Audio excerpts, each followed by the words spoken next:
Hey everybody, welcome back to Networking and Marketing Made Simple. And Entrepreneurial Rescue so we're Mission. doing another dual episode, and we're going to be talking about red flags to maybe look out for when you're launching a coaching practice, maybe a consulting practice, programs, mastermind of such. So these are things that we've experienced along our journey, and we kind of just want to bring them to your attention so you know what to look out for if some of these things may come your way and how you should handle them. So Nance, what's number one? Yeah. So the red flags, right, that are out there, number one, and in fact, there are quite a few, but I think it's really important to point out that when you have a program and you put yourself out there and you know how much value you deliver, right? It's a proven product, you're validated, you know how much you can offer, in value to that person. It's a big red flag whenever someone comes back and says, yes, I want to do what you are offering. However, can we barter for services? Or, maybe can, instead of me investing or paying, maybe I'll, do this thing for you. Now, in certain cases, right, that might sound really good, right? Oh, I'll help you build all this out, or oh, I'll introduce you to that. Now, okay, again, it might sound really good, but I can't stress the importance of number one, not devaluing what it is that you do. And number two, it's important that the person work with you in the right way so that they're able to experience your program and the services that you offer so that they are able to get the best experience so that they can become a referral partner, right? If we think about the flow, right, the whole journey taking people through a sales funnel or, a purchasing process, one, right? They're going to go ahead and invest. They're going to go through it. You're going to knock it out of the park, deliver so much value. And the goal at the end of all of this is always, right, to develop referral partners. People who are going to shout your name from the rooftop, who are going to help you continue to grow and get your business out there. But I think it's very important that we think about it. And we remember that it's important, right, for people to invest in you. Yeah, you never want to take someone on that's not willing to invest in themselves. So the fact of the matter is, been in situations where people presented us the same thing. Why don't not you let me into your program and I'll do XYZ in return, and that way we can scratch each other's backs. But number one, that's not fair to the people that have already invested in your program and have put skin in the game. But the other thing that does is it makes no guarantees for either side of the parties, because the decision that you are making to let that person in to barter, it is predicated on them getting the results as if they did invest. So here's what could happen. You barter with them, they enter your program, and you know what? They don't decide to do anything. They don't want to show up to your calls. They don't want to dig in. They don't follow through with their end of the bargain, which Yep. means the opposite side of the bargain, the thing that you were promised for letting them into the program, is not going to get done as well. So everybody loses. So that's why it is so important. And I'll just, Nancy kind of patted me on the back the other day. Um, because there's a tact to, you know, nicely saying no thanks. We were presented an opportunity like this, and I didn't shoot it down right away. I said, I appreciate the offer and that opportunity, but that's not really how we work in our programs. We want people to make the investment in themselves. We deliver on our offer. And then after you see the results that you want, we're more than happy to talk about joint ventures and partnerships and things that we can collaboratively do together that you can speak to based on the results that we got for you. I always tell people no one's going to go to a restaurant that you recommend that you've never eaten at yourself. And I've had this come up before where people have gone through my LinkedIn virtual program and then refer other people to it. And then I have other people reaching out saying, hey, do you have a virtual program? I'd love to refer it out to people. Without even knowing. Yeah. But then I bring up the question, well, what if these people ask about what are your personal results from that program? And then you're going to say, well, I don't have any. It sounds like a good program. You should do it. There needs to be social proof. And the fact of the matter is if you give something that you have of significant value away to someone that, in my opinion, doesn't value what you're offering, they just want to barter, they're not a good fit for your program. So that's number one. Yep. Number two, you will have people that ask for discounts. Now, this goes along with bartering. For me, there are certain cases and certain instances where yes, you can maybe, There's you could flexibility shave there. some stuff Yeah. off the top where there's still skin in the game, but we've had people in the past ask for, free access or a significant discount, which again, you have to think about A, the value that you're bringing to the program and the skin in the game that they have. B, you have to think about the unfairness to the people that have paid full price for the program.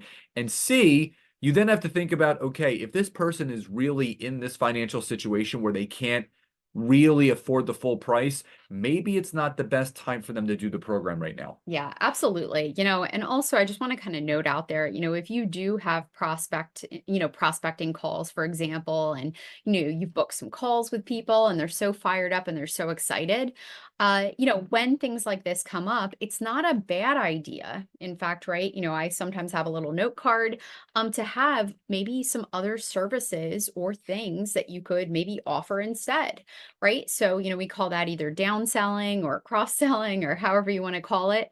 But for example, if someone's like, it's just, I wasn't sure how much it was, I really can't afford that. Is there any way you can give me free access or, give it to me at a discounted? If you have something, maybe that's kind of a step down or a step or two, that's not a bad idea to actually introduce them to some additional options. But again, do not discount your services. You are of value.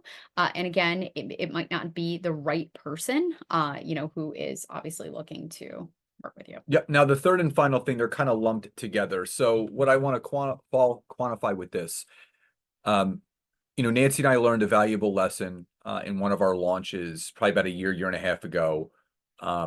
When we would open cart, people could go to our website, the sales page for our mastermind, and they could either schedule a call or purchase the program right away. They can get into the mastermind right away without speaking to us. And we learned a very hard lesson. And that hard lesson is you don't want people having the option to just get involved in your mastermind without speaking first. So we moved that process to what we call an application process. So if someone is interested, they could still see the price of our mastermind, but the step that they need to take to get into the mastermind is scheduling a call with us. They cannot get into our mastermind without speaking to us first. So they could click apply now or schedule a call. And there's a little intake form that they fill out. Lets us know where they are in their business, what they're making, how committed they are, the goals that they have, and if they're ready to take that next step. And this will save you so much time, so much energy, and so much effort in vetting out these people, because you can immediately tell when you go into a call, if someone is putting in the notes that they're just getting started in their business, they really are not making any money, chances are they're not going to be able to afford a high ticket offering that you have. So you could still take the call, but this is your opportunity, to Nancy's point, where you can then downsell them into something else. The other thing that you need to be aware of is when you have people that are that committed and they're willing to apply to be a part of your mastermind, I'm not saying it's a slam dunk, but it's a more likely than not that they want to be involved. But then here's what could happen. You get them on a call, and Nancy is great at this, as am I. You turn it to them first. You guys have heard us talk about this before, and you let them tell you about their business, what they're struggling with, what they need help with, and the specific questions they had about the program or the mastermind that you have. And again, when you answer all the questions, you tell them all the gaps that you can fill, certain things may happen at the end of that conversation. And obviously Nancy's going to talk about this right now and what you can do to overcome those things. Yeah. And in this whole conversation we're having right now, it's really applying it, right? We're talking specifically about a high ticket mastermind coaching program. So, obviously if you have a course or a program or something that doesn't require you, people can book up, that themselves, and then that's completely fine. So that's what we're really kind of zoning in here. So as far as other red flags, that we have encountered, that we have seen, I mean, it's happened all different times. One big one, and this is one that is really just like such a, I'm not gonna say like hot button, but maybe, Trigger. yeah, it's a trigger.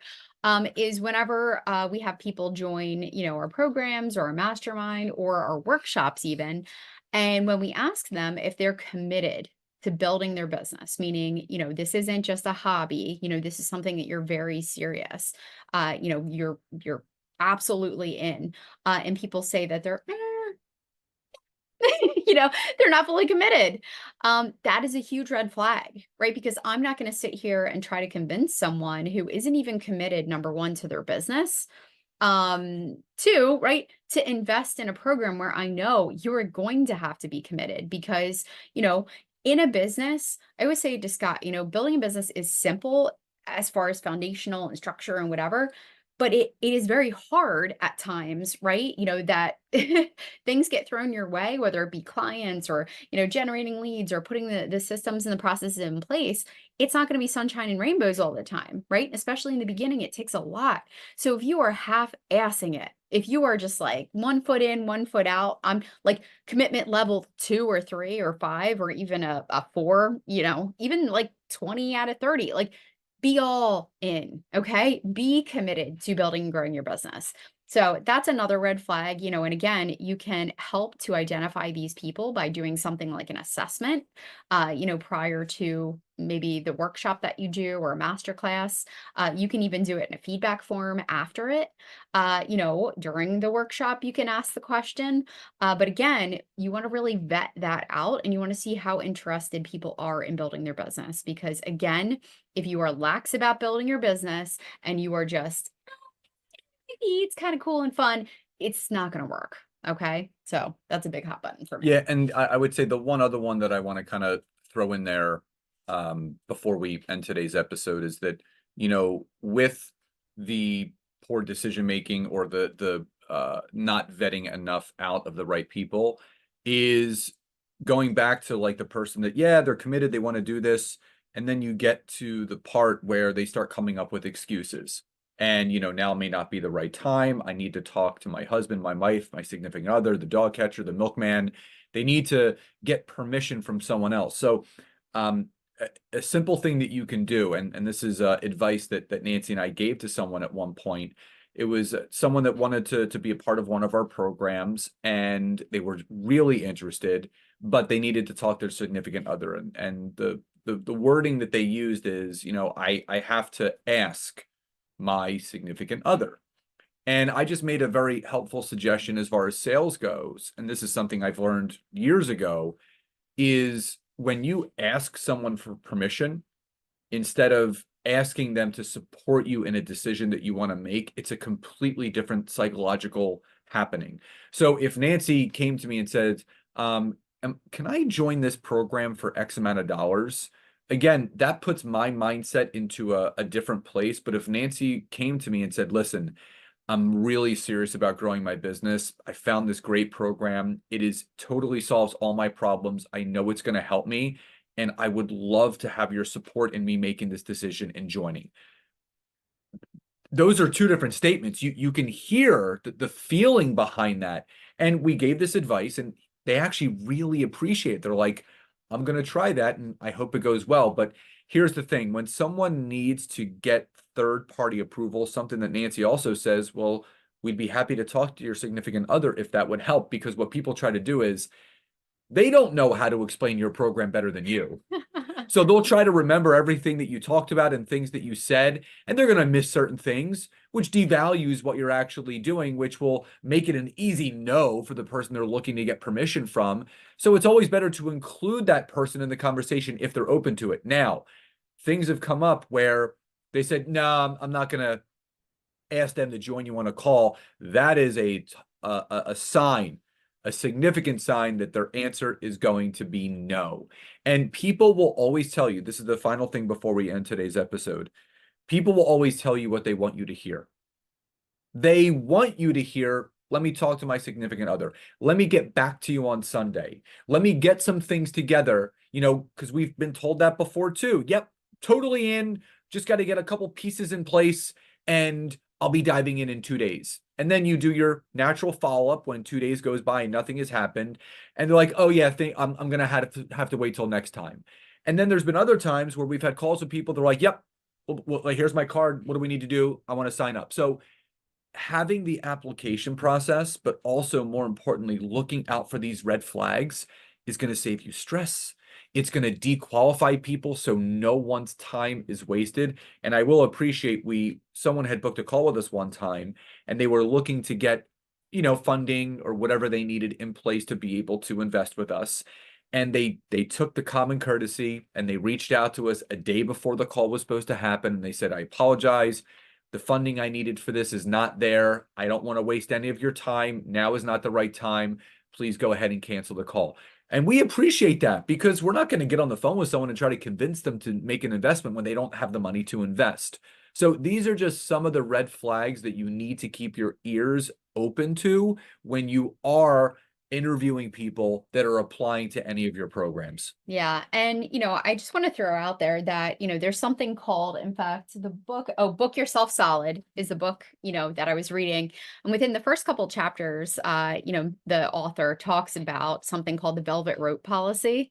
And it's actually putting a line in the sand and identifying who the people that you want to work with, what are they all about? What are their core values? Are they coachable? Are they kind? Are they respectful? Are they, so really actually proactively before you even put your program out there into the world, making sure that you identify those ideal clients that you want, right? I'm sure we have all worked with people that were like, not a good fit. And I promise you, not everyone is a good fit. And sometimes it's okay to say no.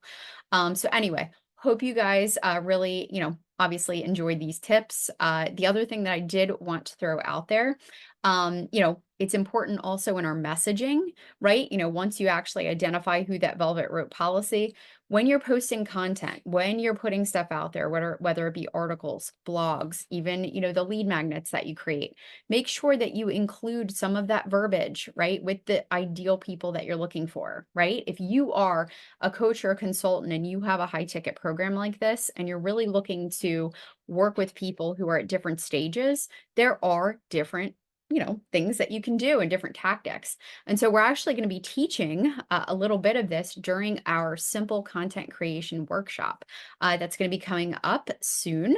So if you guys have not registered yet, again, we're doing that soon. You can click the link in the description. And again, we're going to really dig into creating the right content that so you're able to attract the right people.